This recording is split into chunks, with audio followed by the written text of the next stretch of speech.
Okay, so we're going to remember and review what quadrantal angles are. Quadrantal angles are the angles that occur on the axes. So quadrantal angles would be 0 and 2 pi, pi by 2 at the top, which is 90 degrees, 180 degrees, which is pi, and 270 degrees, which is 3 pi by 2, and then I already wrote 2 pi. So I wrote this in radians. I could have written it in degrees, but we're going to use radians on the question below.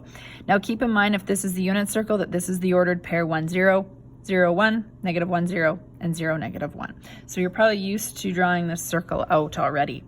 So let's look at example 4.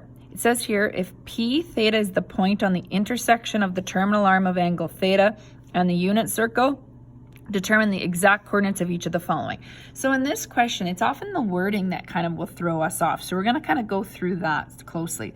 So if point theta is the point on the intersection of a terminal arm and the angle theta. So it's basically saying, so if I draw any line through here, that's a terminal arm. It wants to know what is the coordinate on the unit circle, the intersection of my terminal arm and where that unit circle lies. So wherever I'm drawing this, okay, for each of the following. So determine the exact coordinates means that we wouldn't, we want exact values, there'd be no decimals. So for example, if the angle was pi by 2, what is P? The point that goes through pi by 2. So if I was to draw a line from the origin up through pi by 2, it passes through the point 0, 1. So my answer is just the coordinate 0, 1. Point 2 pi, I just need to go to 2 pi. So in other words, if I drew a line here, it passes through the point 1 and 0. For C, point 6 pi, well, of course you don't see 6 pi, but it's coterminal to 2 pi. You can subtract 2 pi several times, or you kind of get the pattern if you go 0, 2 pi, this is 3 pi, this is 4 pi, this is 5 pi, this is 6 pi. So you'll notice that the even pi values, 2, 4, 6, are going to be coterminal with 2 pi. Odd values, so pi, 3 pi, 5 pi, are going to be coterminal with pi. So this is coterminal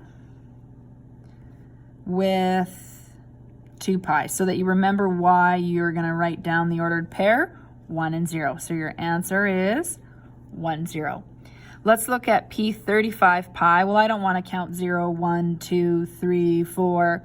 I know that the odd numbers are here, so this would be coterminal with pi.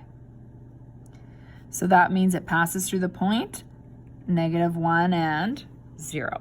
So this is specifically for the ones that are falling on the quadrant. What we're going to move towards now is, what if I have a point going through, let's say, pi by 3 or pi by 4? How do I figure out that point? So to do that, we need to get a little more comfortable with the unit circle and review some special triangles in the upcoming examples.